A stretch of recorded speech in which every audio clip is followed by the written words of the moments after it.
isang natatanging concert para sa kanyang local fans. Isang polio victim na malayo na ang narating.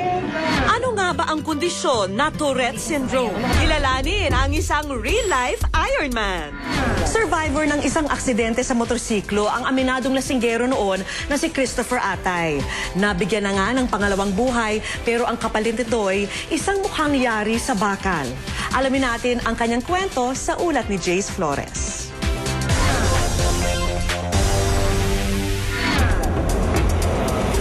Hindi na mapabanaag sa maaliwalas na mukha ni Christopher Atay ang kanyang mga pinagdaanang hirap. Sino mag-aakalang gawa pala sa bakal ang kanyang mukha? Okay lang ba na kapayin ko yung mga? Alam mo, medyo nararamdaman ko yung forehead niya eh. Dito parang meron ako nararamdaman na hindi talaga leveled yung surface. So medyo ramdam na ramdam ko. Tsaka nakikita ko yung hiwa niya sa mata. 3 taon nang nakalipas, pero tandang-tanda pa rin ni Chris ang pagkaka-aksidente niya sa motorsiklo. Ang nangyari, umuwi ako sa apartment namin. Birthday yun naman. Kasama ko dun sa apartment. Nag-inuman sila, medyo pagod ako nun. Wala akong kain, uminom din ako. Tapos nung time na, actually susunduin ko dito yung girlfriend ko. Lumabas ako dito sa may gate, sabi ng guard, medyo nga, hindi na raw talaga maganda yung aura ko nung time na yun. The next thing na nangyari, yun, na-aksidente na ako pero hindi ko alam. Wala ako maalala sa nangyari.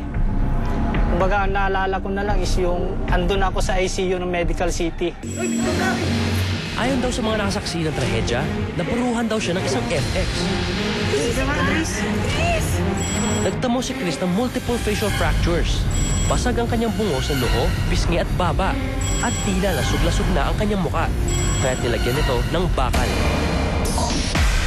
Sa isang experiment na aming isinagawa, tinignan namin kung gaano nga ba kalakas ang tama sa mukha ni Chris. So ang gagawin natin ngayon ay hahampasin natin tong buko, no, ng isang baseball bat. So yung buko yung mag-represent nung ulo ng biktima. Kung tigas ng bungo ang paghahambingan, ang buko ang tila pinakamalapit sa tigas at sukat neto. Tinumbasan naman ng puwersa ng paghataw gamit ang baseball bat ang puwersa mismo na sasakyang nakabanggaan ni Chris. Matapos hatawan ng buko, sinukat at kinompute ni engineer ang resulta. Kung titingnan po natin sa loob, ayan, kung saan po mahina yung structure, katulad sa baho, doon po mababasag dahil doon po sa impact. So, base po sa bigat ng sasakyan at ng biktima at sa bilis ng takbo nila, sa tansya ko mga 100+ kilograms yung tumama sa biktima. Ayon kay Engineer Catalan, sapat na raw ang puwersa ng umaandar na 100 kilong bagay para ikamatay ni Chris. Pagkatapos makipagsalpukan ng motorsiklong sinasakyan ni Chris at ang FX, agaw buhay siyang idinala sa ospital.